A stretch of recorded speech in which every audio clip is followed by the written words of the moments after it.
Good morning. Welcome back, everyone. At just about 12 minutes before 7. Gundersen Lutheran in La Crosse has a higher than normal rate of male nurses, which seems to be a growing trend. Joining us this morning is registered nurse Paul Larson to talk about this movement. Good morning, Paul. Thanks for joining us. Good morning, Amy, and welcome back. Thank you. Thank you so much. Well, let's talk about how many men compared to women are going into nursing. Is there still a big difference, a big gender gap? Well, there is. Nationally, there's over 2 million nurses in the United States that most of them are female. 95% of them are female. That means only 5% of them are men. But the good news is many of our nursing schools are beginning to report that more men are enrolling in nursing school. So we expect that trend to be increasing in the near future. What do men bring to the table when it comes to nursing?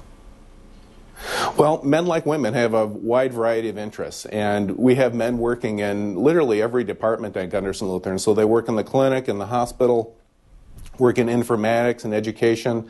They fly in the helicopter. So men and women have very diverse interests. So there's wonderful opportunities for men in things that they'd like to do. Mm-hmm. It must be kind of nice for male patients to have a male taking care of them, especially, you know, sometimes you don't have a lot of privacy when you're a patient. Does this help male patients?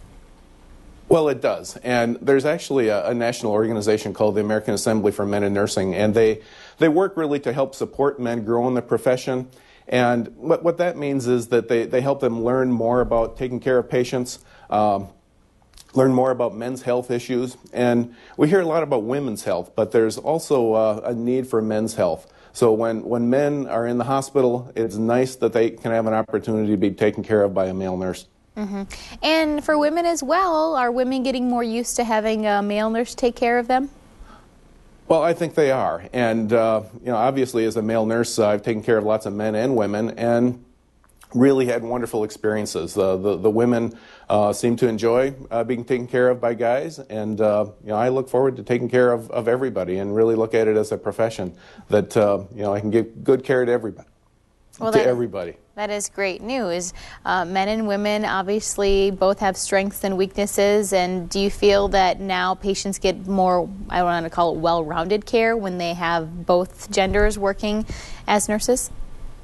I think so. You know, having the opportunity to you know, have a diverse workforce is important, and you know, so many of the other healthcare professions have done a nice job of I think integrating men and women into the profession to have much more equal numbers. Nursing hasn't done that, so we have an opportunity to do more of that, and the more men and women we can have in nursing, it would be a good thing. So balancing those numbers, I think, could be great. All right. Well, Paul, thank you so much for joining us this morning to shed a little light on how the trend is changing in healthcare, and best wishes to you. Thanks, Amy. All right. Thank you so much. That was Paul Larson, who's a registered nurse at Gundersen Lutheran.